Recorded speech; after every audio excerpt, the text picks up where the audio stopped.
Eine Studentin, die gerade ihr Studium abgeschlossen hatte und zu ihren Eltern zurückkehren wollte, verschwand mitten in der Nacht unter seltsamen Umständen. Die Ermittler fanden mehrere Zeugen, die ihnen einige sehr unheimliche Beobachtungen mitteilten. Es gelang ihnen jedoch nie, die Wahrheit herauszufinden. Einige Jahre später erlebten alle Beteiligten eine sehr ungewöhnliche Wendung, dank derer der Fall gelöst werden konnte. Julie Busken wurde am 24. Oktober 1975 in Benton, Arkansas, geboren. Sie war das einzige Kind in der Familie. Vor ihrer Ankunft hatten ihre Eltern einen Sohn, der jedoch im Säuglingsalter verstarb. Von klein auf begeisterte sich das Mädchen für das Ballett und begann bereits in ihrer Schulzeit, es professionell zu betreiben. Julie trat regelmäßig bei lokalen Tanzveranstaltungen auf und erzielte bereits vor ihrem Schulabschluss hervorragende Ergebnisse. Sie wusste genau, was sie in Zukunft machen wollte. Sie plante, ein eigenes Tanzstudio zu eröffnen und Kindern Ballettunterricht zu geben. Sie konnte sich ein Leben ohne diese Kunst nicht vorstellen und wollte ihre Erfahrungen mit anderen teilen. Julie war nicht nur im Ballett zielstrebig, sondern auch in der Schule. Aufgrund ihrer hervorragenden Noten konnte sie mit einem Stipendium, das die Studiengebühren abdeckte, die Universität von Oklahoma besuchen. Sie kam in eine Stadt namens Norman, in der sich ihre Bildungseinrichtung befand, und zog in eine Mietwohnung in der Nähe der Universität. Sie nahm auch einen Job auf einem Golfplatz an und kombinierte Teilzeitarbeit mit ihrem Studium. Nach ihrem Abschluss plante Julie, in ihren Heimatstaat zurückzukehren, einen Abschluss in Kindheitspädagogik zu machen und ein eigenes Ballettstudio in der Nähe ihres Wohnortes zu eröffnen. Im Dezember 1996, als Julie 21 Jahre alt war, erhielt sie ihren Bachelorabschluss in Tanz und plante, zu Weihnachten nach Hause zurückzukehren. Ihre Eltern sollten sie abholen und ihr helfen, ihre Sachen nach Benton zu bringen. Am 19. Dezember, dem Tag vor ihrer Abreise, traf sich Julie mit ihren Freunden von der Universität. Sie tauschten Weihnachtsgeschenke aus, hatten Spaß und verabschiedeten sich. Danach fuhr Julie nach Hause zu ihrer Freundin, der sie versprochen hatte, sie zum Flughafen zu bringen. Sie musste um spätestens 5 Uhr morgens dort sein, also beschlossen die beiden, die ganze Nacht aufzubleiben. Sie packten ihre Sachen, aßen einen Snack in einem 24-Stunden-Café und fuhren gegen 4:30 zum Flughafen. Die Fahrt dauerte etwa eine halbe Stunde. Julie verabschiedete sich von ihrer Freundin und ging zu ihrem Haus, da sie sich vor der Abreise noch einmal richtig ausschlafen wollte. Gegen 5:30 Uhr erhielt die Polizei den Anruf eines Bewohners des gleichen Wohnkomplexes, in dem Julie wohnte. Er sagte, er sei durch den durchdringenden Schrei einer Frau aufgewacht, der scheinbar von der Straße kam. Der Mann schaute aus dem Fenster, konnte aber nichts Verdächtiges entdecken. Die Polizei schickte 20 Minuten später eine Streife zum Tatort, die die Umgebung des Wohnkomplexes überprüfte und keine Anzeichen für ein mögliches Verbrechen fand, dann aber wieder ging. Gegen 11 Uhr traf Julies Freund und Kollege Ryan, ein Golfplatzarbeiter, in Julies Wohnung ein. Sie hatten vereinbart, sich zu treffen und gemeinsam zu frühstücken, um sich zu verabschieden, bevor sie abreiste. Der junge Mann bemerkte sofort, dass ihr Auto auf dem Parkplatz fehlte. Das war seltsam, denn sie sollte erst später am Abend nach Hause fahren und sie hatte vor, am Morgen auszuschlafen, nachdem sie ihre Freundin am Flughafen abgesetzt hatte. Ryan klopfte an ihre Wohnungstür, aber es kam keine Antwort. Nachdem er noch ein paar Minuten gewartet hatte, beschloss er, zurück zur Arbeit zu gehen und später nach ihr zu sehen. Seine Schicht endete gegen 16 Uhr und er ging erneut zu ihrer Wohnung. Das Auto war immer noch weg und niemand antwortete auf das Klopfen an der Tür. Diesmal machte er sich Sorgen. Julies Eltern sollten bald kommen und sie war abwesend. Zu dieser Zeit hatte niemand ein Handy, also ging Ryan zu seinem Haus, wo er mit seinen Großeltern lebte. Er und Julie riefen sich von Zeit zu Zeit über das Haustelefon an und er hoffte, dass sie ihn zu Hause angerufen hatte. Seine Großeltern sagten jedoch, dass Julie den ganzen Tag über nicht angerufen habe. Daraufhin schlug Ryans Großvater vor, an Orte zu fahren, an denen sich Julie aufhalten könnte. Sie fuhren zur Universität, zum Flughafen und zu mehreren anderen Orten, konnten aber weder Julie noch ihr Auto ausfindig machen. Dann beschloss Ryans Großvater, den örtlichen Polizeichef zu kontaktieren, mit dem er seit langem befreundet war. Der Mann schilderte ihm alle Einzelheiten der Situation und der Polizist erklärte sich bereit, den Fall zu übernehmen. Er fand sofort heraus, dass am frühen Morgen ein Mann den Notruf gewählt hatte, der ein lautes weibliches Geschrei direkt vor Julies Wohnanlage gehört hatte. Dies deutete darauf hin, dass ihr etwas wirklich Unheimliches zugestoßen sein könnte, und die Ermittler beschlossen, die anderen Nachbarn zu befragen. Unter ihnen war auch ein Polizeibeamter, der ebenfalls durch diesen Schrei aufgewacht war. Er ging nach draußen und überprüfte den Parkplatz vor dem Haus, konnte aber nichts Seltsames entdecken. Ein anderer Nachbar erzählte eine noch viel beunruhigendere Geschichte. Nach den Schreien auf der Straße hörte er einen Mann sagen: „Halt die Klappe und steig ins Auto." Dann schlugen 2 Autotüren zu, woraufhin das Auto losfuhr und sich aus dem Staub machte. Der Nachbar sah nicht, was geschah, aber was er hörte, reichte aus, um zu dem enttäuschenden Schluss zu kommen, dass Julie offenbar direkt vor ihrem Haus entführt worden war. Kurz nachdem die Polizei noch die übrigen Nachbarn befragt hatte, trafen die Eltern in ihrem Wohnkomplex ein. Anstatt ihr beim Packen ihrer Sachen zu helfen und nach Hause zu fahren, erfuhren sie von den Beamten, dass ihre Tochter als vermisst gemeldet worden war. Das war ein echter Schock für sie. Sie hatten Julie einen Tag vor dem Vorfall angerufen und nun mussten sie feststellen, dass ihre Tochter unter sehr beunruhigenden Umständen verschwunden war. Am selben Abend erhielt die Polizei den Anruf eines Mannes, der sagte, er sei gegen Mittag am See spazieren gegangen und habe etwas Seltsames im Wasser bemerkt. Er konnte nicht verstehen, was es war, aber es schien ihm, dass es sich um etwas handelte, das wie ein menschlicher Körper aussah. Der Mann bezweifelte stark, dass es sich um einen Toten handelte und verständigte daher nicht sofort die Polizei. Als er nach Hause zurückkehrte, dachte er weiter darüber nach und erzählte seiner Frau, was er gesehen hatte, woraufhin sie beschlossen, sich den Ort noch einmal anzusehen. Das Paar kam zu dem Schluss, dass es tatsächlich wie eine menschliche Leiche aussah und rief den Notruf an. Beamte trafen zusammen mit Rettungsschwimmern am See ein und bargen die Leiche aus dem Wasser. Es handelte sich um eine junge Frau mit einer Schusswunde im Kopfbereich und ihre Hände waren mit einem Schnürsenkel gefesselt. Außerdem war ihre Jeans aufgeknöpft und leicht heruntergelassen, was auf ein sexuelles Motiv für die Tat hindeutet. Die Polizei identifizierte die Verstorbene sofort als Julie. Am Ufer des Sees wurde auch eine Jacke gefunden, die ihr gehörte. Nach der Untersuchung der Leiche bestätigten medizinische Sachverständige, dass das Opfer missbraucht und anschließend mit einer Schusswaffe getötet wurde. Außerdem fanden sie Spuren von männlichem Sperma auf Julies Jacke, von der sie eine DNA-Probe entnahmen. 1996 war die FBI-Datenbank noch nicht auf alle Bundesstaaten ausgeweitet worden, sodass sich die Polizeibeamten nur auf direkte DNA-Vergleiche mit der Probe des Verdächtigen verlassen konnten. Nach einem Gespräch mit den Eltern des Opfers erfuhren die Ermittler auch, dass Julie den Ring, den sie ihr geschenkt hatten, immer getragen hatte. Es gab jedoch weder bei der Leiche noch in der Wohnung des Opfers diesen Ring, sodass die Polizei davon ausging, dass der Mörder ihn mitgenommen hatte. Eine weitere mögliche Spur wurde am Seeufer gefunden. Es gab 2 Paar Fußabdrücke im Sand, die ins Wasser führten, und nur ein Paar in die entgegengesetzte Richtung. Die Ermittler gehen davon aus, dass der Täter die Leiche nach dem Mord ins Wasser getragen und ohne die Leiche wieder zurückgelaufen war, sodass seine Schuhspuren dem Fall als Beweismittel beigefügt wurden. Als erstes machte sich die Polizei daran, Julies Auto zu finden, denn alles deutete darauf hin, dass der Entführer sie damit zum See gebracht hatte. Unter Berücksichtigung der Zeugenaussagen könnte er sich ihr in dem Moment genähert haben, als Julie vor das Haus fuhr und aus dem Auto ausstieg. Der Täter zwang sie dann auf den Beifahrersitz und bedrohte sie mit einer Pistole, während er sich hinter das Steuer setzte und zu dem etwa 15 Minuten entfernten See fuhr. Nachdem in den Nachrichten berichtet wurde, dass nach dem roten Mitsubishi Eclipse gefahndet wurde, erhielt die Polizei mehrere Anrufe von Zeugen.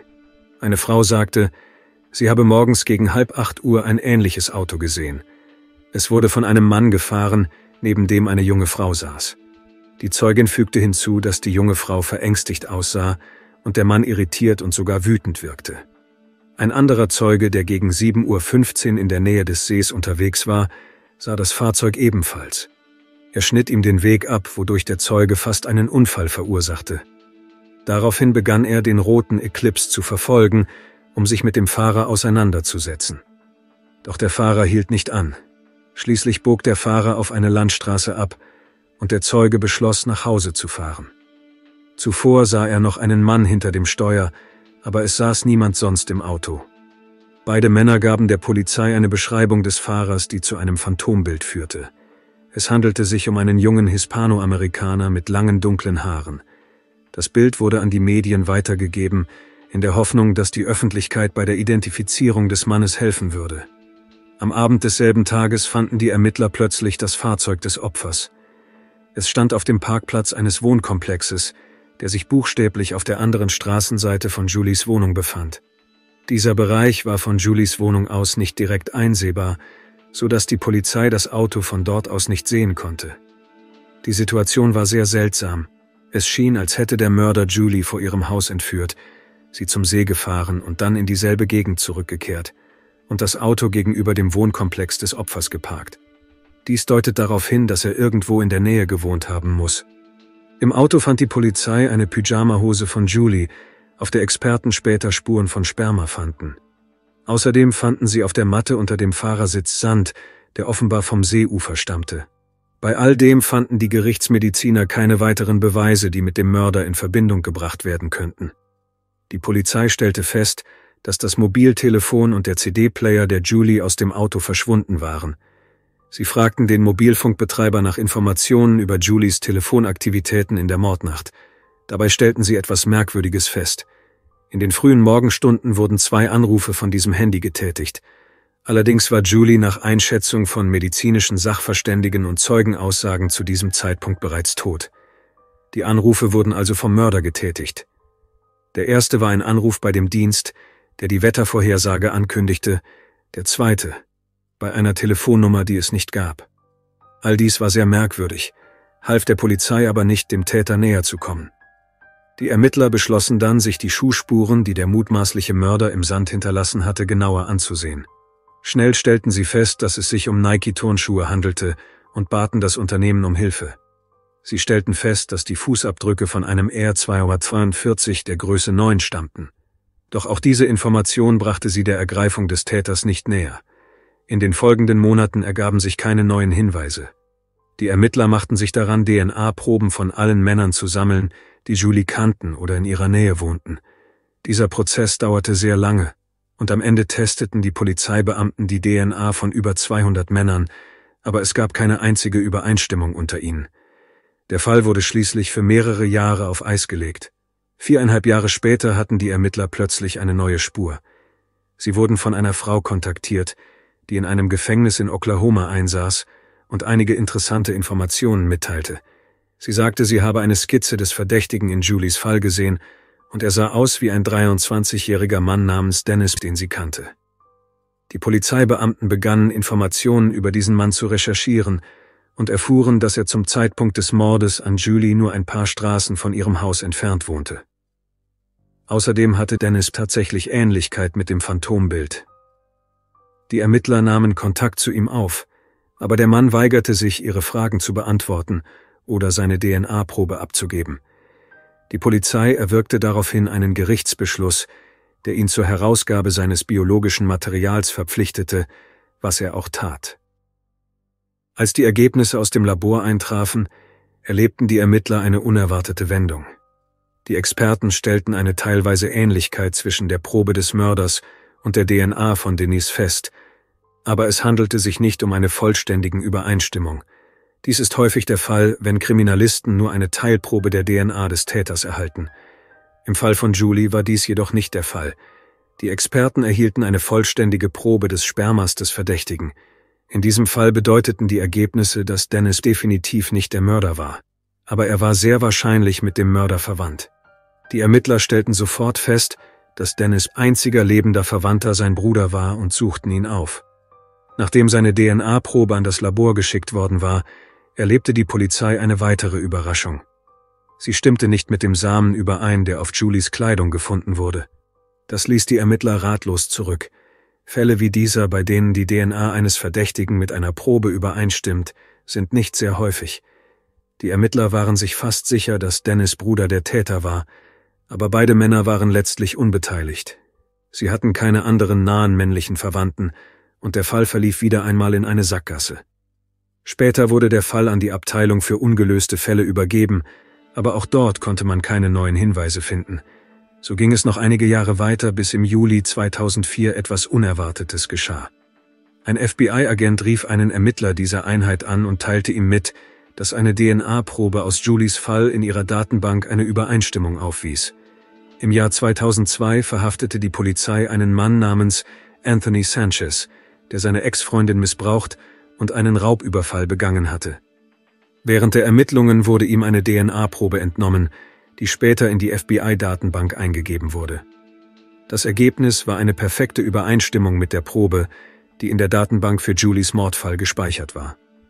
Die Polizisten nahmen die Ermittlungen sofort wieder auf und begaben sich in Anthonys Gefängnis, um zu prüfen, ob er in den Fall verwickelt war. Sie entnahmen ihm eine DNA-Probe und führten einen direkten Vergleich mit einer Probe aus dem Samen des Täters durch. Das Ergebnis war dasselbe. Nachdem die Polizei Sanchez' Hintergrund recherchiert hatte, erfuhr sie, dass er zum Zeitpunkt des Mordes an Julie nur 1,5 Kilometer von ihrem Grundstück entfernt wohnte. Er hatte auch eine beeindruckende kriminelle Vergangenheit, die hauptsächlich aus Einbrüchen und Raubüberfällen bestand. Die Ermittler nahmen Kontakt zu seiner Ex-Freundin auf, mit der Anthony zum Zeitpunkt des Mordes zusammenlebte. Sie erzählte ihnen, dass ihr Freund ihr im selben Monat Nike-Turnschuhe geschenkt und auch für sich selbst ein Paar gekauft hatte. Es handelte sich um das Modell R2422 der Größe 9. Die Frau untermauerte ihre Geschichte mit einem persönlichen Tagebucheintrag vom Dezember 1996, in dem sie beide Paare beschrieb. Eine andere Ex-Freundin von Sanchez erzählte eine weitere interessante Geschichte. Sie sagte, dass der Freund und sein Vater gerne mit Waffen auf die Wände im Haus schossen, wahrscheinlich unter dem Einfluss verschiedener Substanzen. Die Ermittler vermuteten, dass in den Wänden Kugeln zurückgeblieben sein könnten, die mit derjenigen verglichen werden könnten, die Julie tötete. Sie erwirkten einen Durchsuchungsbefehl für das Haus, nahmen die Wände auseinander und fanden dort schließlich eine einzelne Kugel desselben Kalibers 22. Das allein beweist noch nicht die Schuld von Sanchez, aber die Experten fanden noch etwas anderes heraus. Beide Kugeln wurden aus einer ähnlichen Waffe abgefeuert, die ziemlich seltene Kerben hatte. Das bedeutete, dass die Kugel, die Julie tötete, sehr wahrscheinlich aus derselben Waffe abgefeuert wurde, die Sanchez und sein Vater benutzten. Bald machte die Polizei eine weitere interessante Entdeckung. Erinnern Sie sich an die beiden Anrufe, die nach Julies Tod von ihrem Telefon aus getätigt wurden? Die Ermittler fanden heraus, dass die nicht existierende Nummer, die der Täter gewählt hatte, sich nur um eine Ziffer von der Nummer von Sanchez' Freundin unterschied. Offenbar versuchte er, die Nummer aus dem Gedächtnis zu wählen, vertippte sich aber um eine Ziffer und gab versehentlich die nicht existierende Nummer ein. All dies und die DNA-Übereinstimmung reichten aus, um den Fall vor Gericht zu bringen. Sanchez leugnete jede Beteiligung und versuchte, alle davon zu überzeugen, dass er nichts mit dem Mord zu tun hatte. Sein Anwalt bestand darauf, dass die Beweise seine Beteiligung nicht belegen. Zum Beispiel wurden Sanchez' Fingerabdrücke nicht im Auto des Opfers gefunden und die DNA-Analyse könnte falsch gewesen sein. Die Experten wiederum bestritten diese Möglichkeit. Ihnen zufolge war ein solcher Fehler nahezu unmöglich, da die Wahrscheinlichkeit eines solchen Fehlers bei 1:94 Billionen liegt. Schließlich befanden die Geschworenen ihn einstimmig für schuldig, woraufhin Sanchez zum Tode verurteilt wurde. Wie üblich dauerte die Wartezeit zwischen Urteilsverkündung und Vollstreckung viele Jahre, während derer sich einige interessante Entwicklungen in diesem Fall abzeichneten. Nachdem Sanchez für schuldig befunden worden war, legte er mehrere Berufungen ein, die jedoch alle abgelehnt wurden. Später begann der Mann zu behaupten, dass der Mord in Wirklichkeit von seinem Vater begangen wurde, der sich 2006 das Leben genommen hatte. Die Geschichte kursierte erneut in den Medien, und Sanchez erhielt Unterstützung von Gegnern der Todesstrafe. Der Richter, der den Fall verhandelte, sagte jedoch, dass die Theorie, sein Vater sei beteiligt gewesen, keinen Sinn ergebe. Selbst wenn er noch am Leben wäre, würden die Beweise immer noch auf seinen Sohn hindeuten. Die Tatsache, dass Sanchez' DNA vollständig mit dem Samen übereinstimmte, der auf der Kleidung des Opfers gefunden wurde, schließt seine Unschuld aus. Hätte der Samen seinem Vater gehört, wäre das Ergebnis des Vergleichs zwar nahe dran gewesen, aber mehr auch nicht. Trotzdem wurde eine ganze Kampagne zur Unterstützung von Sanchez gestartet, um die Aufhebung der Todesstrafe zu erreichen. Die Ex-Freundin seines Vaters enthüllte später, dass der Mann ihr gegenüber mehrmals gestanden hatte, Julie getötet zu haben. Die Frau hatte angeblich Angst, es zu sagen, und behielt das Geheimnis viele Jahre lang für sich. Ihre Geschichte konnte jedoch nicht bestätigt werden. Der ehemalige Staatsanwalt, der mit dem Fall befasst war, ließ zu, dass die ganze Geschichte von denjenigen erfunden wurde, die die Abschaffung der Todesstrafe erreichen wollen. da es eine gängige Praxis ist, die Schuld auf die inzwischen verstorbenen Personen zu schieben. Im Jahr 2015 hatte Sanchez eine neue Chance, dem Tod zu entgehen, als der Staat Oklahoma ein Moratorium für die Todesstrafe verhängte. Es wurde jedoch 2021 wieder aufgehoben. Später wird eine Sonderkommission noch einen Termin für Sanchez' Todesurteil festlegen. Das dürfte in den nächsten Monaten geschehen. Sie versuchen immer noch, dies zu verhindern, und Sanchez' Unterstützer haben sogar mehr als 10.000 Unterschriften in einer Petition gesammelt. Dabei wurden sie jedoch mit einer sehr seltsamen Wendung der Ereignisse konfrontiert. Erst kürzlich erhielt Sanchez eine neue Chance. Ende Juni dieses Jahres wurde ihm die Möglichkeit eingeräumt, vor einem Begnadigungsausschuss unter der Leitung des Gouverneurs des Bundesstaates zu erscheinen. Diese Person hat die Möglichkeit, die Todesstrafe abzuschaffen, aber Sanchez lehnte es einfach ab, daran teilzunehmen. Der Mann begründete dies damit, dass er nicht an einen erfolgreichen Ausgang glaube. Er sagte, er habe im Laufe der Jahre viele Male erlebt, wie andere Häftlinge vor der Kommission erschienen seien. Aber ihre Verurteilungen wurden aufrechterhalten. Schließlich gab er die Chance auf eine Begnadigung auf, um sich keine falschen Hoffnungen zu machen. Eine solche Tat würde seine Unschuldsvermutung in Frage stellen. Wenn Sanchez Julie wirklich nicht getötet hat, wäre es äußerst dumm von ihm gewesen, die Chance, dem Tod zu entgehen, auszuschlagen. Auch Julies Eltern glaubten nie an Sanchez. Da der Fall bei den Gegnern der Todesstrafe große Aufmerksamkeit erregte, wurden Julies Mutter und Vater wiederholt kritisiert. Einige Leute warfen ihnen ernsthaft vor, kein Interesse daran zu haben, den wahren Mörder ihrer Tochter zu finden. Dennoch waren die Eltern den Ermittlern und Prozessbeteiligten dankbar, dass sie den Fall zu einem Abschluss gebracht hatten.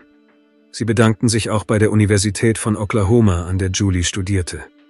Die Einrichtung richtete in ihrem Namen ein Tanzstipendium ein, das es Studenten, die Julies Liebe zum Tanz teilten, ermöglichte, dort kostenlos zu studieren.